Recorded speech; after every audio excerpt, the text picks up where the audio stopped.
I work for a large hospital system in Broward County, Florida, on the anesthesia team. Last night, the house nurse manager came to my department and told us that we must prepare for a COVID crisis that's going to start next week. And the hospital will be taking part of our recovery unit, anesthesia recovery unit, to house COVID patients. And that we cannot allow surgical patients' families to come visit them, which we do pre and post surgery, pre and post anesthesia. And I looked at her and I said,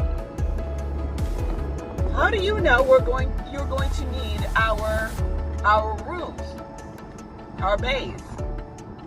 And how do you know there's going to be a crisis next week? She tilted down her glasses, she looked at me, and she said, you know what's going on by now. And I said, yeah, I do. And everyone else just went, oh, here we go again, and shrugged their shoulders. Does anyone else find this really strange besides me? It's about time that this whole corrupted, stinking system is brought down. Seriously. Because I'm really hating my job right now. I can't stand this corruption anymore. Please share.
What they did is they had a camera looking at a space with people in it.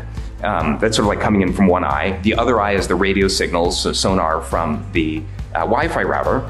And they just learned to predict, like, this is where the human beings are. Then they took away the camera. So all the AI had was the language of radio signals bouncing around a room. And this is what they're able to reconstruct. Real-time 3D pose estimation. Right? So suddenly AI has turned every Wi-Fi router into a camera that can work in the dark, specially tuned for tracking living beings. 我们先来看福岛核废水中主要的污染物氚的扩散模拟结果。可以看到，在排放后的240天，污染物就已经到达我国东南沿岸海域，然后逐渐向东海和渤海扩散。在第1200天时，污染物到达北美附近，并几乎覆盖了整个北太平洋。随后，污染物一方面沿着美洲海岸向南太平洋快速扩散，另一方面也通过澳大利亚北部向印度洋扩散。那是不是离福岛越近的地方，污染物浓度就越高呢？其实不然，从动画里可以发现。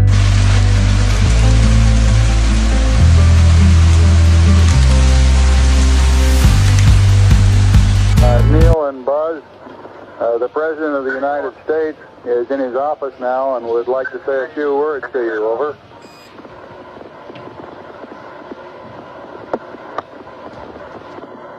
That would be an honor.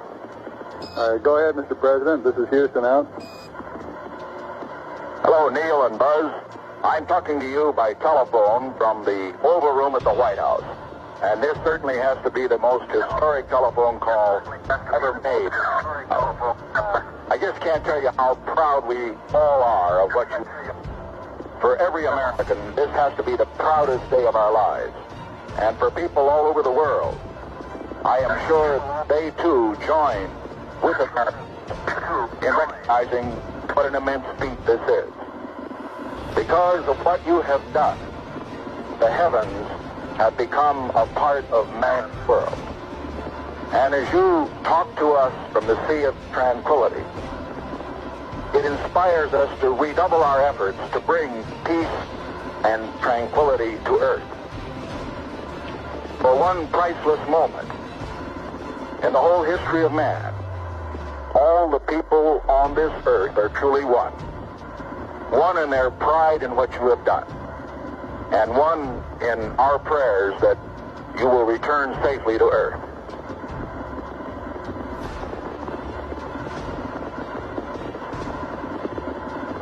Thank you, Mr. President.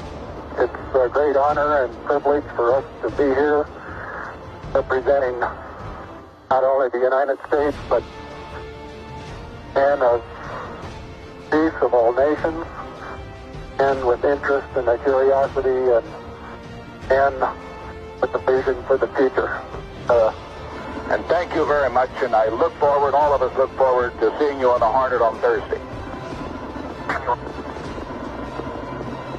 Look forward to that very much, sir.